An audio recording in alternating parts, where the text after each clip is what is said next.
No meu primeiro mês trabalhando com o YouTube, eu fiz quase 10 mil reais. Tudo isso usando uma estratégia que esse cara aqui passa no curso dele. Aproveite essa nova oportunidade que está surgindo no YouTube agora. Se você quer ganhar dinheiro com o YouTube de forma fácil e rápida e sem precisar sair de casa, é só clicar no primeiro link da descrição.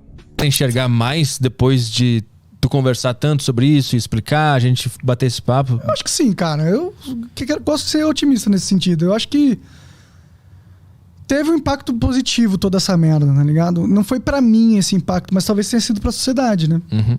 Então... Era uma discussão que nem era feita aqui. Nem era feita. A ideia de liberdade de expressão no Brasil era...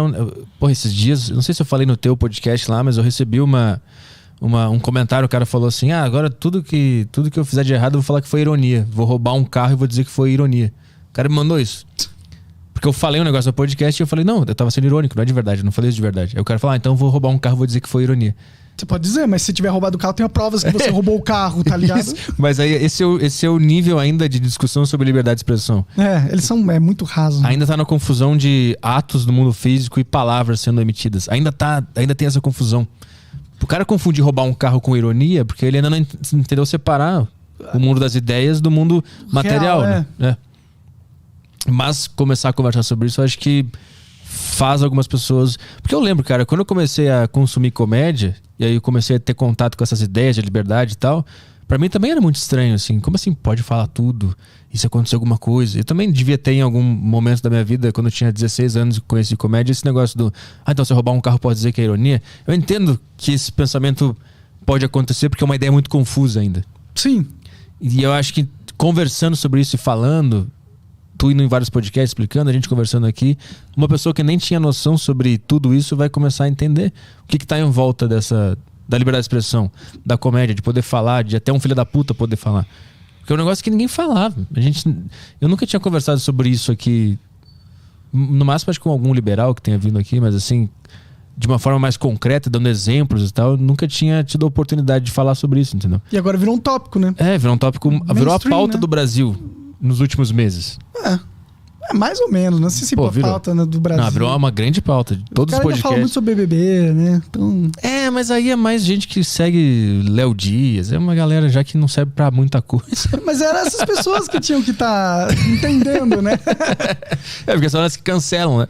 Mas acho que, tipo assim, o outro lado que tava meio neutro, que não tava se importando muito, que tava tendendo a concordar com cancelamentos, depois de tudo isso, todo mundo conversar e o Paulo Cruz aparecer, escrever texto, tu em vários podcasts, as pessoas começarem a conversar sobre isso, Rafinha Bastos vinha a público também falar sobre o Monetiza Flow e tal. Acho que começou, as pessoas que estavam neutras ou tendendo a cancelar alguém começaram a ver, não, peraí, tem uma outra visão sobre isso. O negócio não é tão extremo assim. E quem tava acuado de defender esse ponto talvez não esteja mais tão acuado, né? Também. Também. Temos que acreditar que tem solução, né, a parada. Temos que acreditar que existe um caminho para ser carvado aí na madeira que permita que a gente seja mais livre no final das contas, né? Quando rolou a parada lá, eu fiquei muito surpreso. Eu fiquei surpreso porque, pra mim, essa ideia já era uma coisa muito natural, né, na minha cabeça, que eu já tinha contato com essas ideias e tal. Mas foi uma surpresa ver como que foi a reação da população, de forma geral, sobre esse assunto, assim. Foi uma interpretação muito distorcida de tudo. Uma interpretação muito longe da realidade, assim, muito pouco curiosa, né? Aí eu senti um susto, assim, caralho, então é isso que a gente tá vivendo. Esse é o mundo, né? Esse é o mundo. É assim que as pessoas interpretaram essa frase. Caralho, meu, que loucura.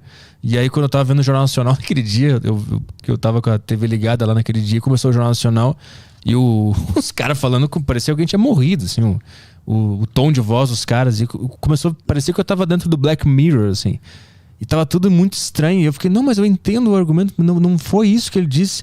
E todo mundo falando que foi aquilo. E o tom de voz. Como se eu quisesse. Eles falam que eu pedi. Não, eu não pedi que existisse. Eu falei que dentro da lei tinha que ser igual nos Estados Unidos, onde é possível existir. Não que eu ache positivo que exista. Pra mim, a sociedade perfeita seria onde pessoas podem criar esse partido, mas ninguém nunca quis. Sim. Nunca houve ninguém que falou assim, eu vou criar essa merda.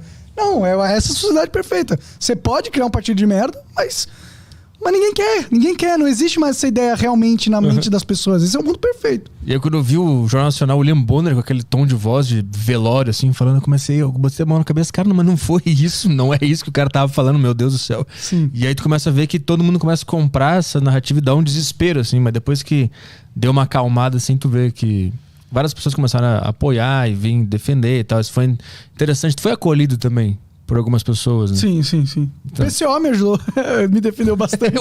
Eu vi a live deles na época lá. Foi interessante. Olha a loucura que a gente tá vivendo. É, né, mano? É muito louco. Por isso que eu acho que a gente tá vivendo num momento de ruptura total de tudo, assim. Vai tudo ficar muito confuso por um tempo. Sim. E depois vai começar a se organizar de novo pra melhor, eu espero.